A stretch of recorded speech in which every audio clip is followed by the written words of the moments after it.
Are you the only one? Are you the only girl God placed on this earth with beauty and brain at the same time? Are you the only one that people cannot stop looking at when you walk into a room? Are you the only one that gets gifts without asking? Attention without demanding, love without trying?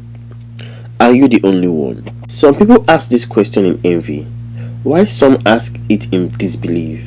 But the ones who truly knew her, they ask it in pure awe.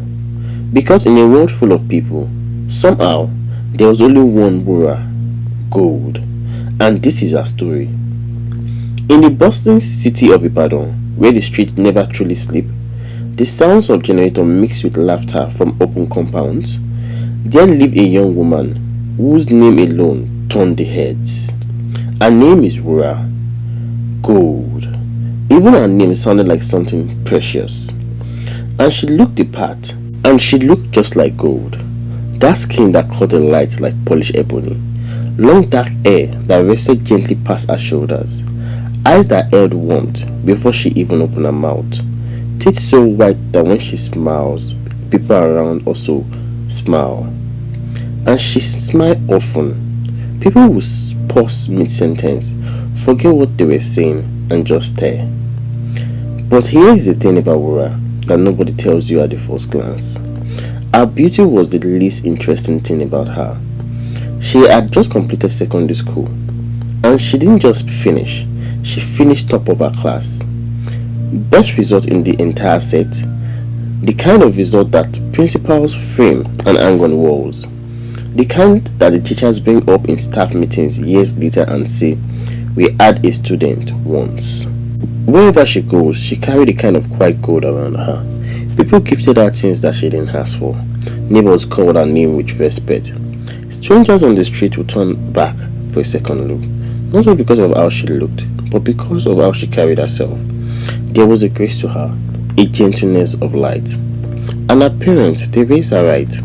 Her father, Mr. Gold, was a firm but loving man. He had once ruled the drum into his daughter from the very beginning. The world is full of beautiful people, Woorla, but not all of them have a beautiful heart. Guard yours and guard yourself. She never forgot those words.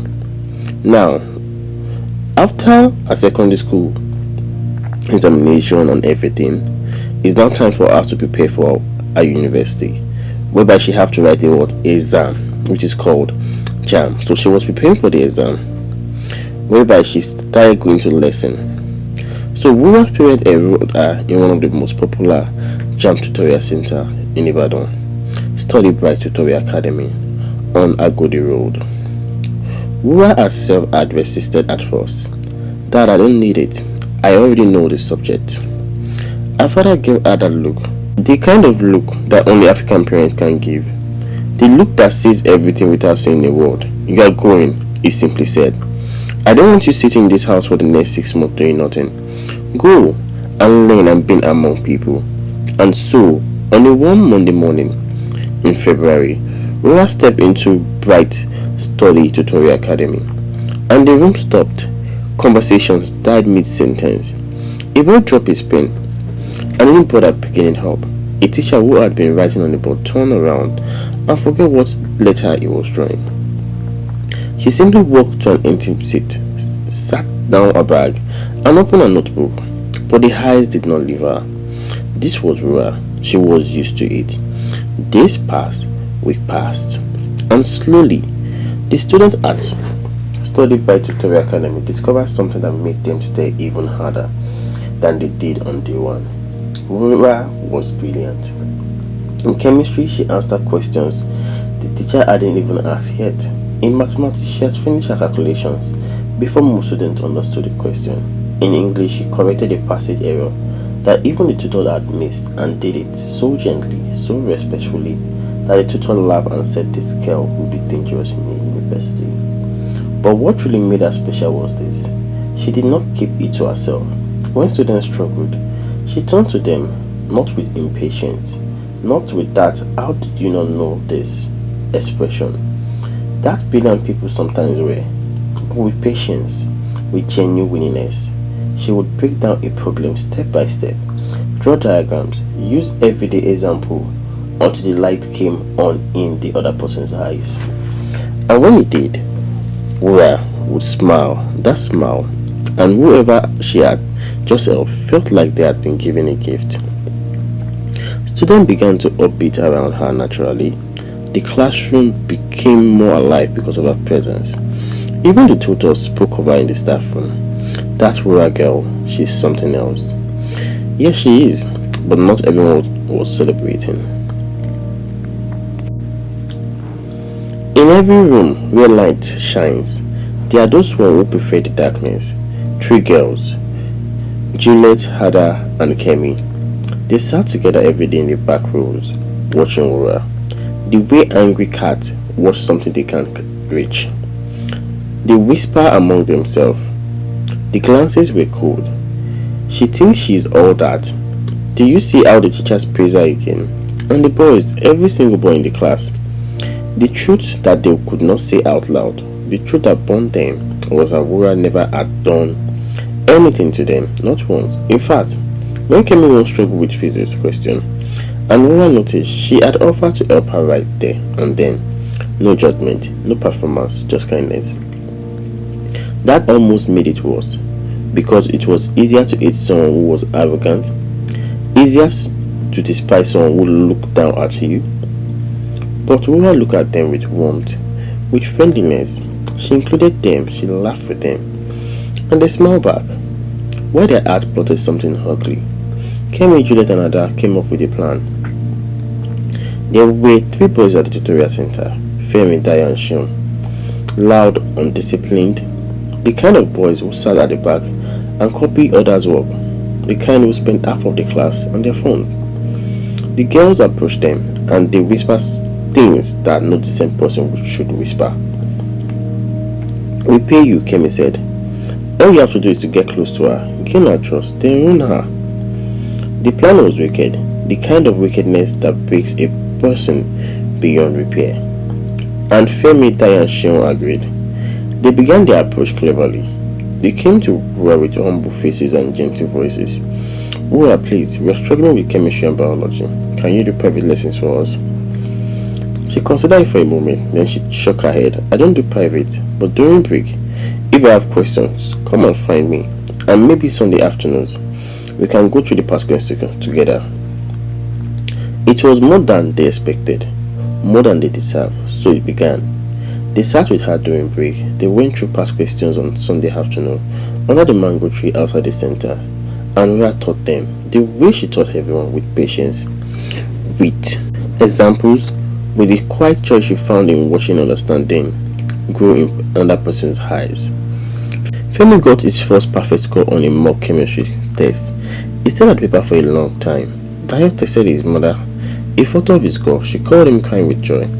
Sean, who had been ready to give up on university entirely, felt for the first time that maybe, just maybe, it was not as hopeless as he had believed. And they looked at Woorla, and then they looked at what they had agreed to do to her. Something shifted. "I can't do it," Femi said one night, pacing outside his compound. "Me neither," said Dayo. Sean was quiet. "Then this girl has done nothing but good to us. She didn't have to teach us. She didn't have to give us her Sundays. She owed us nothing, and she gave us everything." They agreed. The plan was dead. When Chemi, Juliet, and Ada had they erupted. "Are you serious? That was what we sent you to do. Is it because she is beautiful? Because she is nice?" "That's exactly why." The boys stood their ground. "We won't do it. Find someone else." And so did they. The 2 girls reached further, this time into darker corners. They found men, not boys, who did things like that for money. Men who did not ask questions. They sent Woorla picture ahead. But among those men was one who paused when he saw the photo. He had seen this girl before. His younger sister, the difficult years when she was sick, when their family had nothing. When he was locked up and unable to help, a girl from their street had come quietly, repeatedly, to bring food to sit with her, to help with schoolwork when she was recovering. The girl was Woorla. He looked at the picture for a long time, then he made a call. He did not call Woorla directly. He was too ashamed to explain what he had almost done, but he called his sister, and his sister, without giving names, told her to be careful these days, to not go anywhere alone, to trust her instinct if something felt wrong. Nora listened and she tightened her guard. When the man went back to the girls, they told them the job was done. Blaming darkness, camera failure problem, they stretched it out into a second line, then it held. But liars are always overextend themselves. The girls grew impatient. Desperate, they pushed harder, demanded more. And in desperation, in their own scheming, their own midnight meetings in dark places, their own chasing of wickedness, everything collapsed on them. Details began to leak, conversations were overheard, screenshots were shared, people began asking questions. By the time the dust settled, it was not Woorla who was damaged, it was them. Chemi finally found out. Juliet lost her admission letter from the university she had worked for. Ada's name was in the mouth of everybody at Storytime Tutorial Academy, and not the way she had imagined. The ones who had spent months trying to pull Woorla into the mud had fallen into it themselves, face first. And Woorla, when the full story came to light, when she learned what had been planned for her, she did not shout, she did not celebrate, she did not post anything. She sat with her father on the veranda that evening, and she told him everything. It was quiet for a very long time. Then he had said what he had always said: guard your heart, Woorla, and keep it clean. Because at the end of every road, what you carry inside you is what either saves you or destroys you.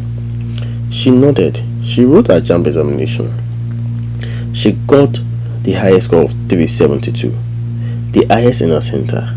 Some people always ask, why her? Why does everything work out for people like her? But the answer was never a mystery. It was always right there. In how she treated the boys who came to destroy her, in how she gave her Sundays to people who owe her nothing, in how she looked at people and chose to see the best in them. You cannot pour that kind of gold into the world and not have it returned to you. Woorla was not lucky. Woorla was faithful. And faithfulness in the hand is its own kind of armor. Listen closely, because every African tale carries a lesson. And this one carries more than one lesson. The first lesson is this: your character is your protection. Woorla did not survive because she was beautiful. She did not survive because she was brilliant. She survived because of who she was when nobody was watching. The goodness she showed to strangers, to struggling students, to people who could do nothing for her in return.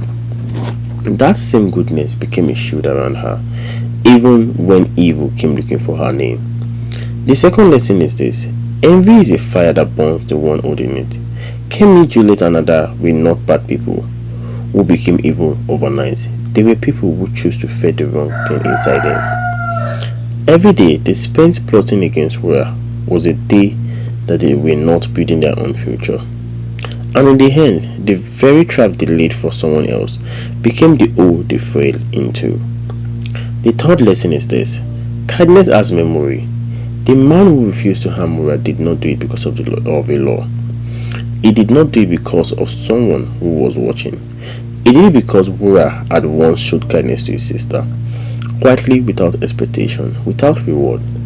That one seed of goodness, planted in an ordinary moment, grew into a tree that shielded her in a most dangerous hour. You never know whose life you are touching when you choose to be good. And the fourth one. This one is for young people, especially if you are in JAMB season right now, if you're in a tutorial, if you are studying and struggling and feeling like it is too much.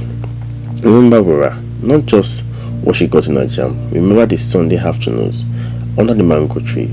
Remember that she kept going, kept helping, kept being who she was, even in the middle of a chaos she did not know about.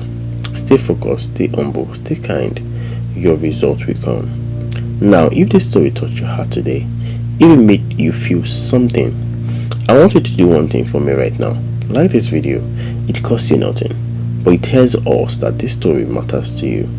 Subscribe to African Tales by Bounce so you never miss a story like this one. Every week, we bring you powerful stories. Stories of real life, real lessons, real emotion. Story that makes you think, make you feel and remind you of who you are. And please share this video, send it to a friend, send it to your sister, your brother, your cousin who is in this season of getting into some things right now. Your friend who needs to hear that good people still win. You never know whose day or whose life this story might change. We will see you in the next tale. Listen closely because every African tale carries a lesson. This is African Tales by Bams.